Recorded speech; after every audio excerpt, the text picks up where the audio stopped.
Welcome to the youth segment of Let's Talk. My name is Sukhmeet Singh Satchel, and today we have two wonderful brothers in the studio, Sam and Sid, who are financial experts and entrepreneurs, as well as an immigrant success story. And I think the youth out here have a lot to learn from them. So let's welcome Sam and Sid to the stage. Welcome. Thank you very much. I think it's amazing what you guys have done since you've immigrated to Canada from Kenya, and I think it's a huge success story that can really inspire a lot of younger generations.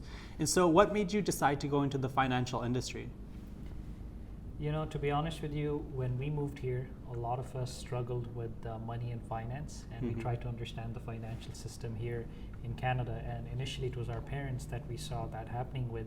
But as we started to look for answers, we felt that the more we looked for, the more we wanted to know more. And that's how we eventually stumbled into the business we're in. And once we got involved, we felt this information needs to go out to a lot of families, because a lot of families need to learn about how to manage their money better, about the system in Canada. So that's eventually how we got involved in the financial industry for learning. Wow. And so since you immigrated, are there challenges and struggles that you had to face perhaps to get to where you are today? Yeah, absolutely. You know, anything great that you want to do in life is going to come with challenges. And that's just something that you have to accept. If you run away from it, then you're not going to achieve any of your goals and dreams. So the one thing I personally have always focused on, that both of us, believe in, is every single day try to be a better version of yourself. If you continue to be a better version, no challenge, nothing. If you have a positive attitude, nothing's going to seem like an impossible task. Yeah. I think that's wonderful advice for the younger kids out there. And I think one thing that's missing in our school and education system today is about financial literacy. I know when I was in high school or in undergraduate as well, I didn't really learn much about finances. And it's something that I think we need to learn more about, especially for the real world. Correct. So what are some tips that you have perhaps about educating the youth out there about financial literacy? I think the first and most important tip is listen to your parents, because they are the best advisors moving forward. And secondly, it's very important for us to understand that it's very easy to spend money, but it's very hard to save it. But the first thing we should do is, because this is how most Canadians live, they have an income and then they minus all their expenses, and whatever is left they save. But we have a different, a different idea for everyone that we're very confident about, that if you follow this will be very helpful. Whenever you have an income, save first, and whatever is left, then you can spend that. So that way you make sure that a saving is going towards something in the future, and that way time will compound to a bigger investment going ahead. And do you have anything to add? Yeah, absolutely. When I was at SFU, my degree was in economics, and I honestly felt that they were teaching us so much theoretical concepts that the practical aspect of life was missing. And when I got involved in the financial industry, that's something that I completely appreciated. I understood how money actually affects your life. And that's information I personally go out and tell everyone. Listen to your parents, but at the same time, seek out people that are better in a certain industry.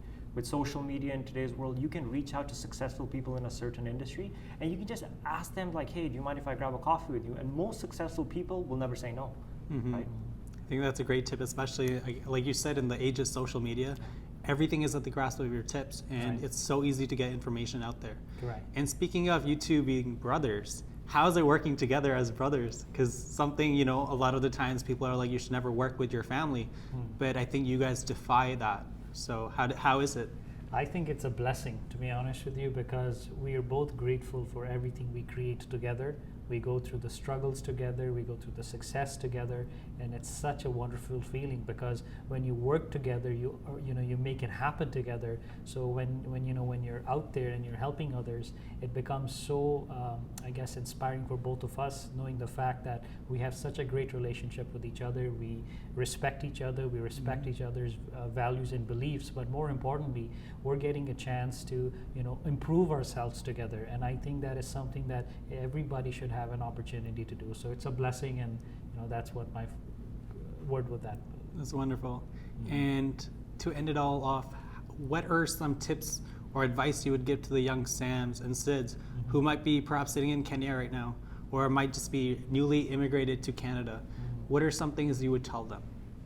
For me personally, I would recommend get into personal development as early as you can. Personal development just allows you to find answers that we're all seeking.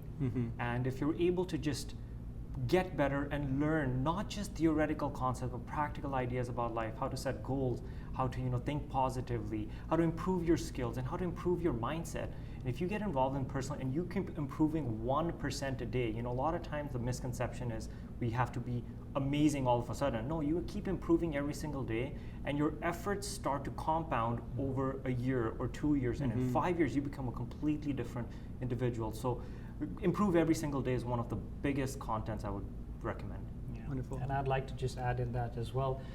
Make sure you have the right associations as well, because your associations is everything, and you are the average of the 5 people you hang out with. So is your income, so is your net worth, so is your thought process as well. And what we've started to do recently is we've started to host nice workshops that we do, and welcome to send us a direct message to know more. But at the same time, we host events as well, where we're hosting one on 28th September, where our vision is to just make sure that this financial education and literacy is taken into every home in Canada, because we don't want people to struggle. We want to make sure the struggles we went through, the next generation or the next set of immigrants or the next set of ambitious young people don't have to go through that, because I believe Will Smith said it the best, that there's only 2 ways to keep moving forward in life. You keep reading and you keep running, because if you keep reading, you will always learn more, and if you keep running, you will always keep improving. So that's my vision. I love that advice, and I think a lot of youth will definitely resonate with that.